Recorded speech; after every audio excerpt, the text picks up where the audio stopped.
گناہوں سے سچی توبہ کرنا یہ باطنی غسل ہے جس کی وجہ سے اللہ تعالیٰ کی رحمت بندے کی طرف متوجہ ہوتی ہے۔ یہ رمضان کی تیاری ہے جو ہمیں شعبان میں کرنی چاہیے۔ ویسے بھی 15 شعبان سے برکتیں شروع ہو جاتی ہیں۔ امام ربانی مجدد لسانی رحمۃ اللہ نے ایک مثال سے سمجھائی ہے بات۔ وہ فرماتے ہیں کہ سورج تو طلوع ہوتا ہے 6 بجے، لیکن 4:30 پونے 5 طلوع صبح صادق ہو جاتی ہے، اور جب طلوع صبح صادق ہوتی ہے تو رات کا اندھیرا ختم اور روشنی شروع، پھر روشنی بڑھتی رہتی ہے حتیٰ کہ سورج طلوع ہونے سے چند منٹ پہلے اتنی روشنی ہوتی ہے کہ پتہ ہی نہیں چلتا کہ سورج طلوع ہو گیا یا نہیں ہو گیا۔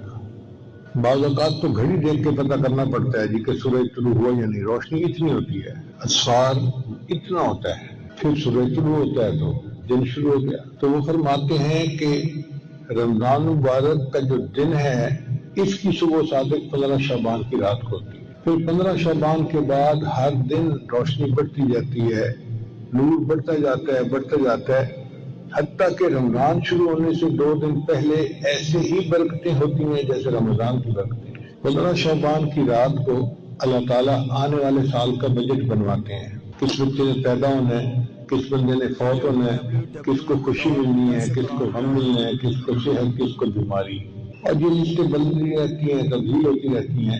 پھر 27 رمضان کو اللہ تعالیٰ یہ فرشتوں کے حوالے کر دیتے ہیں، بھئی اب اس کو امپلیمنٹ کرنا ہے آپ۔ اب آپ بتائیں کہ ہم جو ہر وقت روتے رہتے ہیں، رزق کی تنگی، صحت کی مسئلے، فلاں مسئلے، بھائی جب فیصلے ہونے کا وقت ہے اس وقت نہیں رو دھو لیتے۔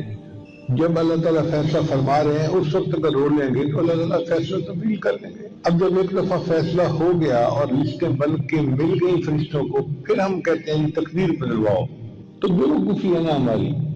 ہمیں دعا اس وقت کرنی چاہیے جب اللہ تعالیٰ فیصلے فرما رہے ہیں۔ تو 15 شعبان سے لے کے پورا رمضان 27 رمضان تک کا وقت یہ آئندہ سال کے بجٹ کا وقت ہے۔ اگر اس میں کوئی تبدیلی کروانی ہے اپنی حاجت کے مطابق تو اللہ سے اس وقت آہوزاری کرے اور اللہ کو منائے، اور اللہ تعالیٰ جلدی مان جاتے ہیں۔ اللہ تعالیٰ ایسے مہربان ہے کہ بندہ اگر نافرمان بھی ہو جائے تو بھی اللہ بندے کو نہیں چھوڑتے۔ فرعون کتنا بڑا نافرمان تھا، اللہ رزق دیتے تھے، صحت اس کو اللہ نے دی ہوئی تھی، بادشاہی اس کو اللہ نے دی ہوئی تھی، تو ایسے نافرمان کو بھی اللہ اکیلا نہیں چھوڑتے، تو پھر فرمان بردار کو اللہ کیسے اکیلا چھوڑیں گے؟ اس لیے ہمیں چاہیے کہ ہم اس وقت کی قدر کریں اور خوب عبادت کریں۔